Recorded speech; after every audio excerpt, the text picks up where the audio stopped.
Thank you so much for joining me tonight. I am going to go ahead and get started. Today I am making something called baked orzo. This is the picture of it. It comes in our current Season's Best cookbook. For those that don't know, our Season's Best cookbook comes out twice a year when we get new products.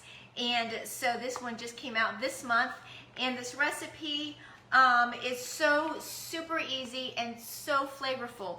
And if you are a vegetarian like me, it's perfect for you. So again, it's called baked orzo. For those that don't know, orzo is just a rice-shaped pasta. So it's little tiny little pasta. Even though it doesn't look like pasta, it looks like a grain. It is pasta, so it is not gluten-free, just FYI. Hey Judith, thanks so much for watching me. Comment, let me know where you're watching me from. I am making baked orzo tonight. Hey Lynn, how are you? Let me know where you're watching me from. All right, so to go ahead and get started with this recipe, these are the ingredients you're gonna need. It's pretty basic, and I actually almost have everything. Is that not amazing? Okay, a small onion, 2 peppers of any color. I happen to have a red and a yellow. It could be 2 of any kind of peppers. Obviously, you're gonna need the orzo. It's 2 cups of orzo. You're gonna need 1 can of diced fire roasted tomatoes. Hey Lynn, I don't know you, but you're in Utah and you love my videos. Thanks so much, I appreciate it. Thank you so much. A diced can of fire roasted tomatoes. You'll need a can of chickpeas, rinsed and drained. The recipe calls for some red pepper flakes, and if you know my family, you know we like it spicy, so I'll be definitely using the red pepper flakes. And then the recipe does call for our Greek rub, and guess what? I don't have Greek rub tonight, so I'm going to be substituting our brand new seasoning salt, and I have a little bit of coriander. I just like coriander, so I'll be adding that as well. The recipe also does not call for garlic, but if you know me and my family, we like garlic. I'm adding 1. All right, so Judith, hi, I am in New Hampshire. Well, hello in New Hampshire. And Stacy, where are you watching me from? I think this is interesting where everybody is. All right, so this recipe I'm gonna be cooking in our brand new enamel cast iron. It doesn't actually officially come out yet. It comes out October the 1st. This is it. I love this thing. Stacy, you're in Houston. Awesome. Hey Steph, how are you doing? So this is our brand new enamel cast iron. So if you're familiar with Le Creuset, that is a brand. This is what it's similar to. So this comes out, like I said, in October the 1st. And obviously, since I'm a consultant, I get it ahead of time. And I absolutely love it. So I've been using it to make my husband's beans. For those that know, my husband likes to eat what we call cowboy beans for breakfast. So that's now the designated bean pot. I've used it for, what did I make the other day in there? My brain's not working. Oh, my Mexican rice. Did the Mexican rice in there the other day. Obviously, you can use that for just about anything. Oh, it's also our new curry pot. We tend to eat a lot of curries, and so that's our new curry pot as well. Hey Leslie, how are you doing? Let me know where you're watching me from. Steph, I already know you're watching from across the street. Anywho, to get started with this recipe, I'm going to go ahead and chop the onion. Everything just gets chopped in the manual food processor. So for those that don't have this product, it just makes chopping so much easier. It all gets chopped in the manual food processor. And that's what I like about this recipe is it is seriously a quick and easy recipe. I've already peeled the skin off the garlic. I'm just throwing it in there too. Instead of using the garlic press, I'm just gonna throw it in there. All right, this is 1 smelly onion, people. If I cry, I apologize. It's strong. Woo. All right, so let me just go ahead and get this thrown in there. I have about 2 tablespoons of oil heating up in that enamel cast iron. And let me get the onions going.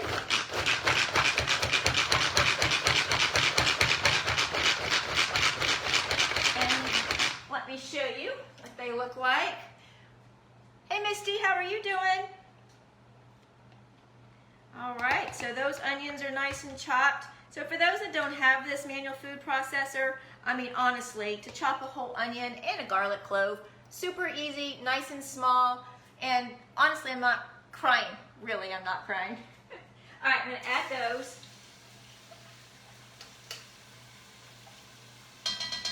I forgot to also mention that I do have my oven preheating to 400 because the recipe is called baked orzo, so it's going to be going into the oven to bake.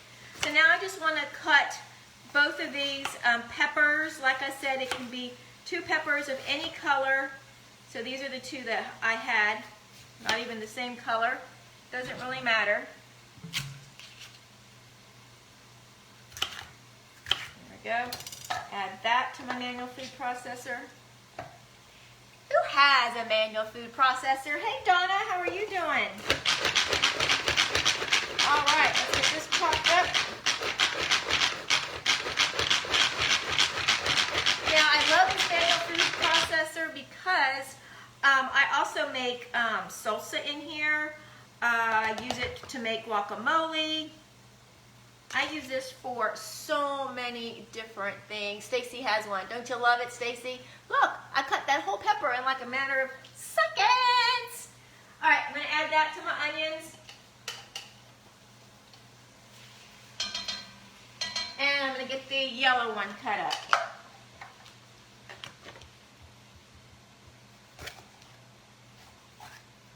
All right, so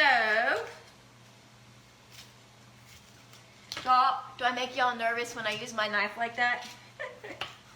I know I've had a couple of people comment that I make them so nervous.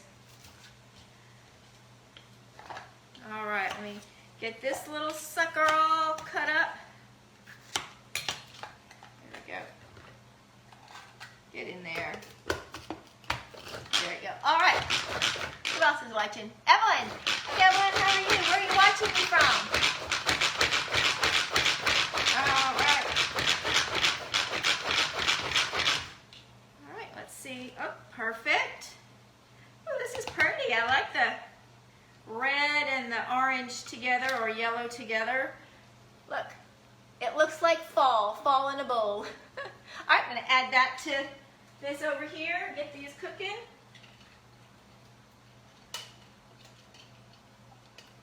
All right. Okay, the next thing I need to do is open my 2 cans. I need a can opener. Can opener. Oh, right in front of me. I was organized. I put all my stuff out. I'm still looking for it. All right, so I need 1 can of chickpeas. So for those that have never used our can opener, don't think about it. Don't try to figure out how it works. You just butt it up onto your can and twist, and it'll just attach. And you'll feel a loosening in your tension. Sometimes you'll hear a little pop. And I just go around. I usually go around a couple of times. And then to get it off, because your lid is not going to fall into your can, to get it off, you go one way, the opposite. You do need to use what I would call the birdie beak on the side. And we'll just lift it up. And I have a smooth edge on both my lid and my can. And now I'm going to drain these in my sink in our Easy Read colander. So this is perfect because this will hook on to that center bar in my sink. So I'm just going to hook it on here. I'm just going to rinse these chickpeas real fast. And then I'm going to open the can of fire roasted tomato diced. Hey Amy, how are you doing? All right, let me get this one done. Oh, I forgot to mention in my ingredients that I was listing earlier that you also need 2 cups of chicken stock. I mean, not chicken stock, I'm sorry, vegetable. Vegetable broth or vegetable stock, whichever. All right, let me go ahead and give this a quick stir. So they are just sweating down.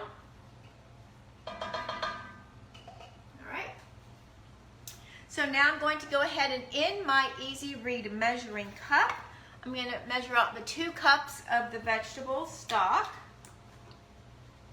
There we go. And, whoa.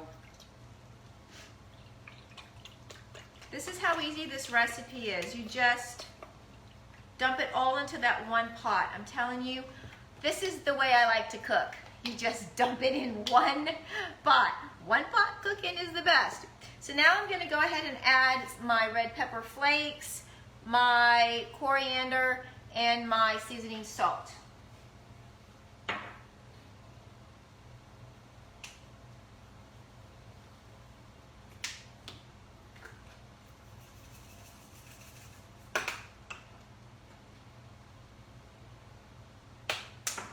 I'm gonna let that cook for a second or 2.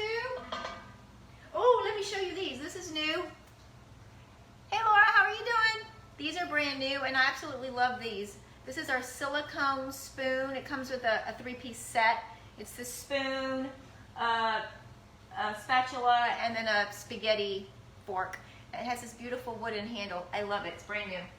All right, so now that that is cooked down, it's sweated out, it's cooked down, I just add all the ingredients. Honestly, this is how easy this recipe is. So in go the fire roasted tomatoes.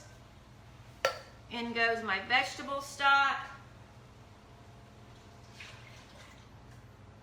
In goes my chickpeas that I've had draining.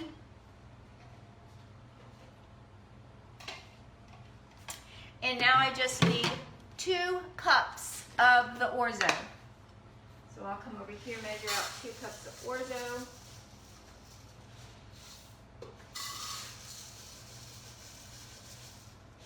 Well, there's no use keeping that little bit. I'm just going to dump it all in there. No use. I'll add another splash of stock.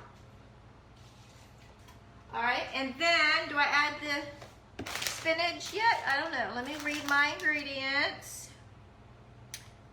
Nope. Now I'm going to cover it. Start. That beeping just means my oven has finally reached 400. Whoops. I'm just going to cover it. Let it come to a quick boil. How big is the pot and can it be used on a glass? It can be used on a glass and it is 6 quarts. It's a big one and I love it. Oh, and let me show you this other feature, Judith, about it that I really like, which is a little different than most of these. First of all, the handle is super nice and hearty, and these little bumps on the inside, you see those? This is so that it will self-baste in there. So your moisture, when it steams up in your pot and it creates the moisture, instead of it all running down to one side, your moisture molecules will hit these little bumps, and it'll self-baste into your food. Isn't that cool? I think that's super cool. All right, and I will say this about this pot, is it is super easy to clean. It is heavy, I will tell you that, but it is super easy to clean. It is dishwasher safe, but it's so big it takes up room, and the outer edge of it is not enameled. It's just the raw cast iron. So, and you know with cast iron is if you don't dry it right away, it'll rust. So I wash it by hand, but it cleans up super easy, and then I dry it. So the last thing that I need for this recipe is to add a bag of baby spinach. Instead of 5-ounce bag, this is a 6-ounce bag, good enough. And then we pop it into the 400-degree oven for 12 to 14 minutes, and that's it. You can add some additional add-ons if you want to top it with some feta cheese or top it with some olives. It's like a Mediterranean style recipe. So I like it with just a little bit of feta cheese crumbled on the top because I love that saltiness that feta cheese brings to any recipe. Now this is a complete meal because the chickpeas do provide the protein, but I will be cooking this or serving this with some grilled chicken tenders for my husband and my son. That is just going to be my meal. But anyway, that's the whole recipe. Super easy to make. And I hope that you'll give this a try. Obviously, you don't have to have iron, enamel, and cast iron to make this recipe. But if you are interested in it, just shoot me a message. Send me a message in Messenger, and I will be sure to help you out. All right, thanks you guys. So the only thing I need to do is once that comes to a boil, I'm going to turn it down, add my spinach, and then pop it in the oven. A few moments later. Hey guys, I am back. It was that fast. So my oven just went off, so I'm going to go ahead and grab my pot. Woo, my glasses just got steamed over. All right, here it is, everybody.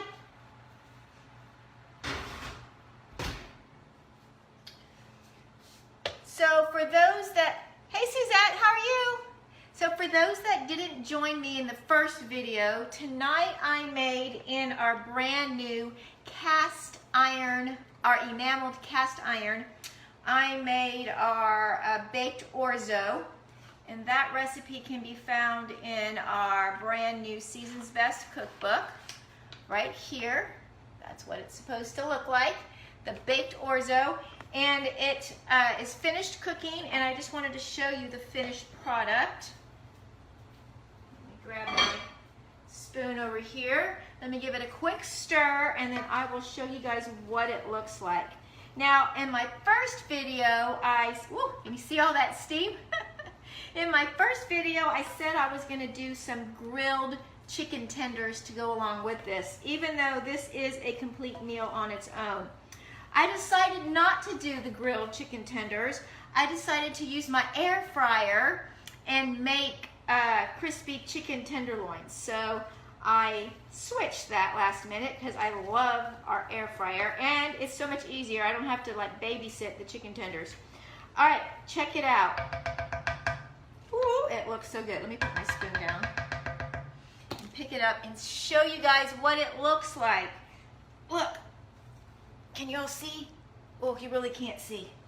It looks delicious. I'm afraid if I try to do that, it's gonna spill out. Can y'all see inside my bowl? I'll have to plate it and show you. Let me grab a plate because it smells and looks amazing. So, now I am gonna put just a little bit in a bowl. And I'm going to top it with a little bit of feta cheese because, let's just face it, I like cheese and I like salty, and feta cheese is perfect for that. Let me just put a couple little pieces on top of here. Oh, it looks good. If you like black olives, you can add some black olives to it as well. Look at that. I am so excited to eat that. It looks delicious. So, I'm gonna let that cool and then I'll take a bite. But I wanted to talk about the chicken tenders. So I just breaded some chicken tenders.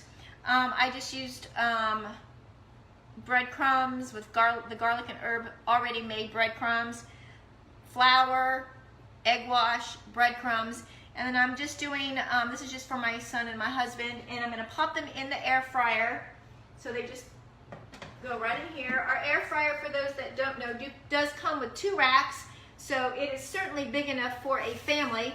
I'm just cooking the 5 little chicken tenders, and all you do is put it on the bake setting, push the button, and these are supposed to cook for 14 minutes. You just push the button again, and then that's just going to cook away. Super easy. I love this air fryer. I can't say enough about it, and I use it all the time. Hey Keisha, how are you doing? So now I want to taste, use a spoon, I want to taste this baked orzo. It looks delicious and it sure smells delicious. So it's got spinach, chickpeas, fire roasted tomato, a little bit of feta cheese, onions, red pepper, and I did a yellow pepper. Oh, it's hot. I'm sorry. That is delicious. I personally think it needs more salt. I love salt, so I can never have too much. My husband, on the other hand, does not like salt, so most of the time I have to salt everything afterwards, but it really is Absolutely delicious. And this is a full meal in itself. You have everything you need right in one pot. Alrighty, so I want to know what you guys are making for dinner tonight. Comment below. So I will go back and read your comments. I get inspired with what you're cooking because let's face it, knowing what to cook for dinner every night of the week is a little daunting. So if we can inspire each other, that just makes life better, right? Thanks so much for watching. Happy cooking!